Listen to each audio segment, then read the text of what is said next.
Okay, so I'll get started. Hi everyone, I'm Aäron, a PhD student at the Vrije Universiteit Brussel, and today I would like to present to you Wasabi, which is about developing dynamic analysis but extending a shadow runtime for profit.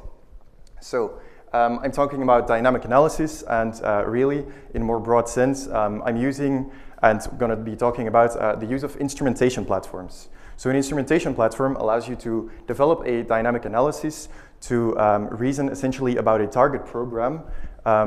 We'll, at runtime, see how the program behaves at runtime, collect some metrics, monitor the program, potentially even change it.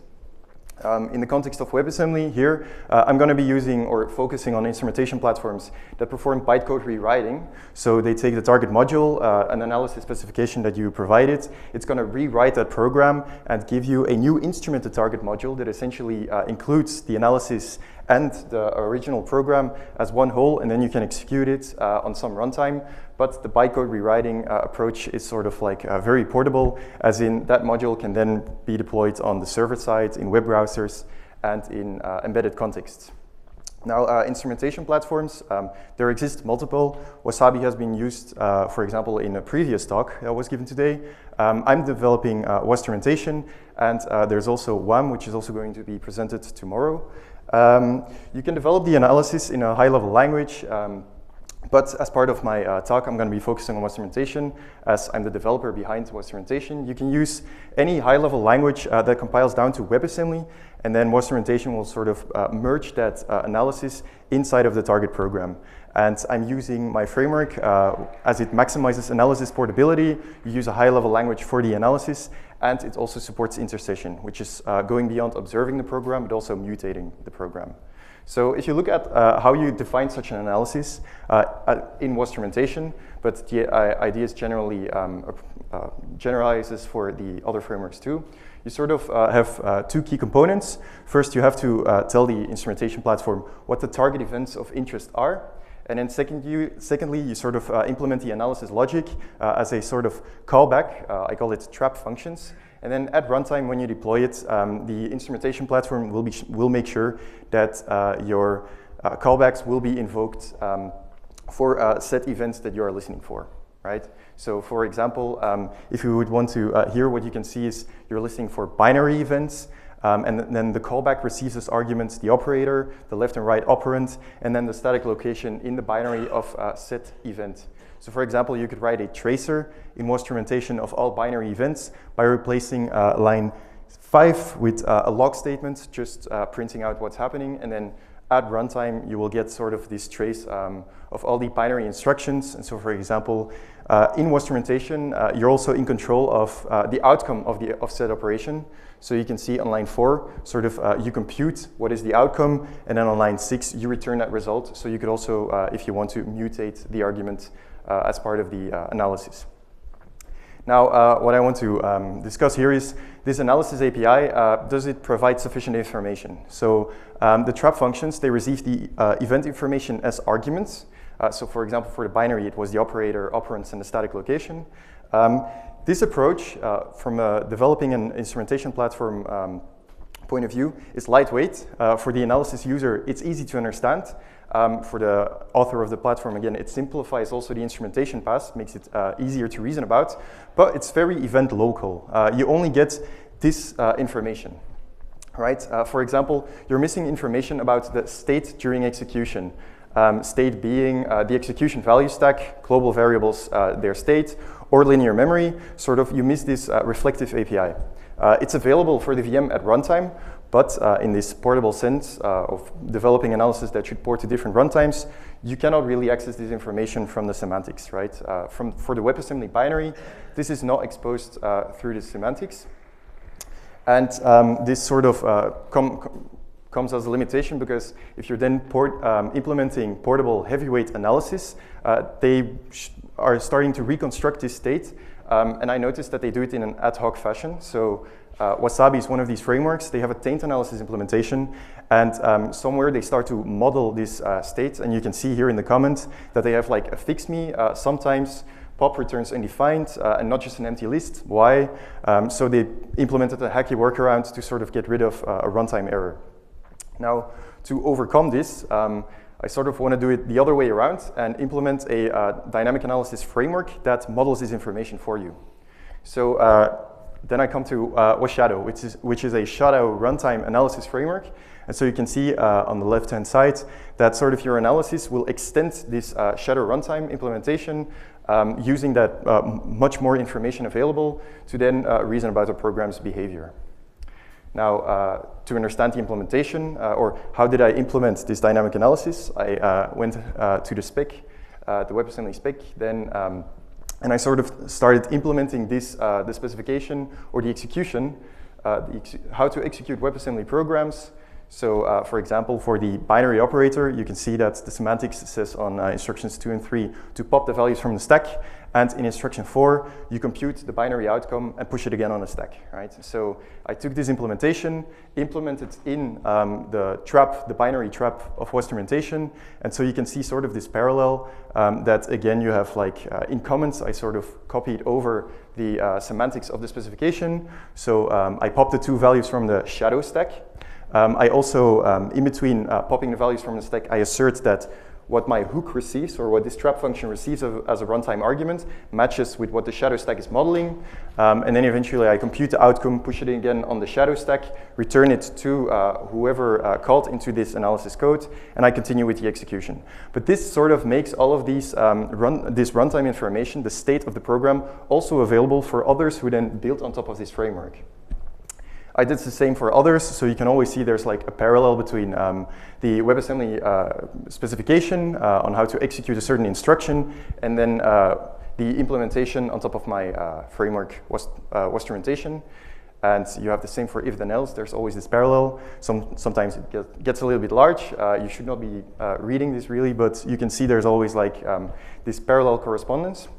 And then on top of this, we built a few more interesting tools that sort of make use of this information, right? I'm going to be showcasing 3, one of which is just maint, then WASM, and then Washadow shell. So the first one is just maint, right? And to introduce just maint, this work has been developed by a bachelor student in the context of his bachelor thesis, Abel Stukker, this year. And what he did was he replaced the domain of shadow values to the domain of shadow taints. So in this implementation, every byte has been replaced with either a tainted or untainted value. And so then the shadow stack, the global store, linear memory, it all keeps track of not shadow values, but just of the taint that corresponds to what that value would otherwise capture, right? So for example, for an add instruction, to propagate taint of the 2 arguments and compute the tainted result of the outcome argument, you take the taint field of your first operand of your second operand, and then you sort of like logically combine them with an OR operator to compute the taint outcome of the result of that instruction. And same goes for linear memory. So for example, if you have 2 store operations, one of a tainted value, another of an untainted value, if you both store them into linear memory and then load them again from linear memory, but then for a larger value size, then you effectively transfer that shadow taint to keep track of the taint of all the values flowing through your program. So in the implementation, we combined the shadow taint analysis for WebAssembly together with a taint analysis for JavaScript and composed like a unified framework to track taint across interoperating programs between JavaScript and WebAssembly. And as part of our evaluation, we could show that using taint tracking also in WebAssembly with respect to just taint tracking on the JavaScript side and treating the WebAssembly module as a black box, that you could reduce over-tainting values down to 44%. The rest of the details were shown and are still present in the paper that we presented at the co-located MPLR conference. So the second showcase is WASM, which is developed by Nikita Servet in the context of his master thesis. And so here the idea goes that you have a target program developed in a high-level language, Rust or C, any other. You give it to a compiler, and it can provide you an output module, but also the debugging information, if you ask the compiler with the right flags, the debugging information for said program. And so that debugging information is then used whenever you deploy that target program on a runtime talk from an external tool to a debugger backend. It's going to read the debug information, and that debug information explains sort of how to reconstruct the high-level semantics of a program. So, for example, the debugger backend can explain, using that debug information, what values are currently in scope. For example, if you set a breakpoint at an if statement, what's currently in scope according to the semantics of that high-level language, what are heap allocated values, and how should you interpret them? For example, is it a character pointer? Does it point to an integer, or a more complicated data structure? And also, for example, the globals. They could be mapped to either a static global constant from your high-level program, but it could also, for example, be used by the runtime to represent a stack-based pointer.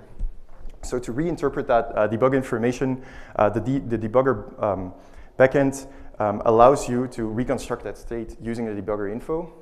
However, such a debugger backend should be provided by every runtime, right? Wasmtime ships their own, V8, Firefox. Say a new runtime comes along, runtime X, and they provide a novel debug feature Y. Another runtime comes along, a WebAssembly runtime, runtime Z, which does not have a debugger backend, right? Then you can sort of see that novel feature cannot be explored in different contexts, does not port to different environments, nor can you actually use that debug information on runtime Z. So what if we then, as part of the WASM, lift that debugger infrastructure as like this portable debugger backend that you can then deploy in different contexts? And so we use Wastrumentation and the Wasabi analysis to sort of build this portable debugger using that the entire state context to build a portable debugger. So I can demo this also. So what you see here is I have a C program in which I have a factorial function. And that factorial function is recursively defined. So the argument is 0, return 1. Otherwise, you call recursively factorial with the decrement of the set argument multiplied by n. And we expose the function computation to compute a factorial of 5, add 3 to it, so the result should be 123. And the main also invokes the computation. So if you build it and pass to mscriptum the flag G, you sort of get this output debugger information. And then what you can do is you can execute the program on Wasmtime, and hopefully Wasmtime, returns 123 as expected. However, if you then use Wasm, you sort of can ask it to, given that binary information, also output a debuggable binary. And then that debuggable binary, so I'm sort of passing it also some source files because the debugger wants to also read those files. Then you can invoke the debuggable binary, and sort of this debugger can pop up. You can ask it, what can you do? You can continue, set breakpoints, step to next instructions. So I could just say, okay, step, or in shorthand, hit S, and then it walks over each binary instruction and eventually walks through the program. There's quite a lot of instructions at the binary side, but you can then see the debugger walk that entire program. So I can also set breakpoints, and set breakpoint here, set a breakpoint on line 7. So sort of like at line 5 and 7. So in both return cases, I want the debugger to stop, and then I could continue through the execution and then view what is the value of the current variable in scope n, which is should be interpreted as a 32-bit integer, is now value 4. Let's continue. It's 3, 2, 1, 0, and then eventually it should return, and that's 1, 2, 3. So you have this portable debugger, but the idea is that you cannot only run it in Wasmtime, but then, for example, also in Wasm Edge, right? So an engine developed in a different language, not C, but not Rust, but C++. It takes a little bit more time, but eventually you have sort of the same functionality in which you can set a breakpoint and then continue to the execution. It takes a little bit more time, but eventually you reach that same functionality, right? What I can also do is I can compress the source information. Let's bash. Let's compress actually just the directory of the source code, and then I get an archive C, which just holds the folder of the source code, and inside one file, which is that source code, and then I can. Also go, for example, into the web browser, load that same debugging binary, load in the virtual file system, so pass the files to WASI. Great, so that's there, and then sort of like hit run, and you get that same debugging experience, but then it doesn't run on Runtime, Wasamatch, but also on V8 in the web browser, polyfilled with the WASI playground.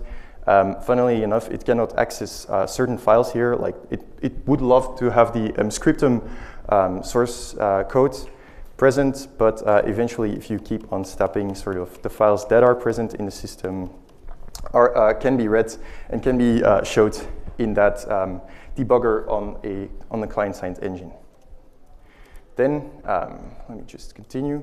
So something else that I then built was a shadow shell. So there the idea is, what if you have a REPL and just hook, can hook to a running instance at runtime to explore how that program is behaving or what it's doing. So for that demo, what I prepared was, if you go to WASM 4, WASM 4 is this project where it's this virtual console where you can play video games. So for example, you could play like a Tetris clone, which has been developed in Zig, I think. But what if this source code was not available, right? You just want to attach yourself to the WebAssembly running instance and explore the behavior of that program at runtime, just at the level of WebAssembly. So I built this Chrome extension in which I ship like a pre-compiled analysis, this shell environment, together with the Wastrumentation itself. So compile all of that to WebAssembly, and then on the fly instrument a program. So let me go to that game here. Okay, reload it. Great. And so then you can have this little scripting environment, which I have on the left. So I can write an expression like 10 plus 20. I get then the output 30, or I can write it as a string, and then it just displays the string, right? So what you could do there is like reason about this reconstructed state. So for example, say I'm really bad at Tetris, but and I really want to get that to see what the score is. What you can do is you can pause the game, and I provided this stateful function which is like based on to scan the memory for 32-bit integers and to see where are those indices of 32-bit integers. So for example, to go to scan for the value 0, that gives me a memory scan, and then what I can do is I can display it as a string, and it says, well, currently linear memory is about 16,000 bytes, and about 16,400 bytes of that, of 16,400 indices match to the value 0 if you would interpret them as a 32-bit integer. Now, currently my score on Zigtris is 11, so let's see if there's values that match the value, if there's any 11, and apparently this index matches if you look at that byte and interpret it as a 32-bit integer, that's an 11. Let's see, okay, now my score should have increased because, or let's increase it to 27 now. Let's see if 27 is, so let's reduce the previous set. So reuse the previous set, but see if now the value any values change to 27. So apparently it still gives me the same value. And now I can use the intercession feature of Wastrumentation to ask it to override the value, right? Can I sort of like put there a very high score, right? And it says override performed, so would it be reflected here? And apparently I hacked my score. So without looking at the source code, but reasoning about how one would implement the program, you can actually hack a little bit, play around with such values, and produce quite cool tools, I think, right? You also have another option, which is, I think, save or store. No, okay. I forgot the function name, but I wanted to store and restore linear memory, but it could not. Then it just crashes, which is quite funny. This is like low-level hacking around in a WebAssembly file. It doesn't always work. It's quite dangerous of a practice. But let me get back to the presentation.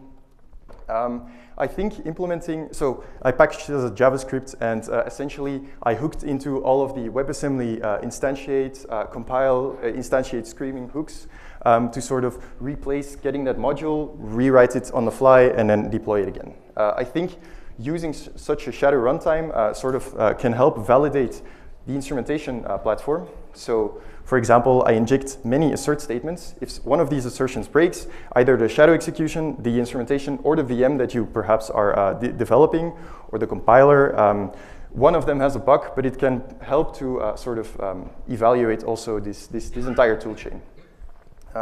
This is ongoing work. I would like to not just fork the shadow execution and build these tools, but see if I can provide hooks on that sort of meta level. And also the runtime overhead is quite high, so exploring how you could reduce the introduced code would be a nice feature. Thank you for coming to my talk.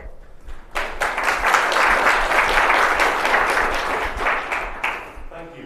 Please line up for questions. Our next speaker is a remote speaker. Can we get them connected now as we're doing the questions? So one of the things with WebAssembly is, sometimes you just get like a binary and you have no idea what it is.